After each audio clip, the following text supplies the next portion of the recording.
Good evening everyone, কেমন আছো তোমরা সবাই? আশা করছি ভালো আছো। তো চলে এসেছি আমি নতুন একটা ভিডিও নিয়ে। তো তোমরা দেখেই বুঝতে পারছো এটা একটা বিয়ে বাড়িতে আমরা পৌঁছে গেছিলাম, আমি আর আমার হাজব্যান্ড যথারীতি, যেটা কিনা ডিসেম্বর মাসে অনুষ্ঠিত হয়েছিল। আমাদের সকলের প্রিয় রফিক কাকু ওনার ছেলের রিসেপশনে কিন্তু আমরা পৌঁছে গেছিলাম। আর গিয়েই দেখো ফার্স্টে হচ্ছে কিনা প্যান্ডেলটা আমরা একটু ভালোভাবে দেখে নিচ্ছি যে কোথায় কী রয়েছে।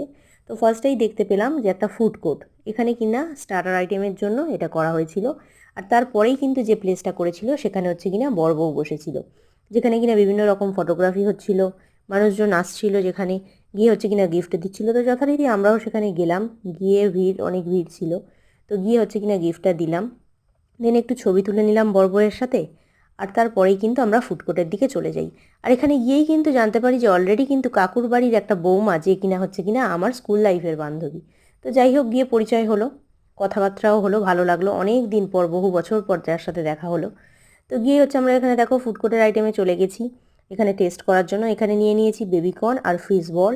তো আমিও নিয়েছি, আমার হাজব্যান্ডও নিয়েছে। আর তারপরেই কিন্তু নিয়ে নিয়েছিলাম চিকেন টিক্কা, আর তার সাথে হচ্ছে কিনা একটা তন্দুরি মালাই কাবাব মতো একটা ছিল, যেটা হচ্ছে কিনা একটু নিয়ে নিলাম, একটু একটু করে টেস্ট করে নিলাম।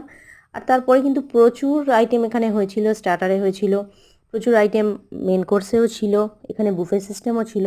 তো আর কি কি হয়েছিল সেগুলোকে কিন্তু জানতে গেলে কিন্তু আমার কিন্তু পরের পার্টগুলোকেও কিন্তু দেখতে হবে, কারণ একটা ভিডিওর মাধ্যমে কিন্তু সবগুলোকে তুলে ধরা সম্ভব হয়নি। তো যার কারণে আমি কিন্তু পার্টে পার্টে ভিডিও দিতে থাকবো, আর তোমরা কিন্তু আমাকে অবশ্যই ভালোবাসা দিতে থেকো, তাহলে কিন্তু উৎসাহ হবে, তবেই কিন্তু আমি নেক্সট পার্টগুলো দেবো। তো কেমন লাগলো অবশ্যই জানিও, ভালো লাগলে একটা লাইক করে দিও। And thank you for watching, ভালো থেকো প্রত্যেকে।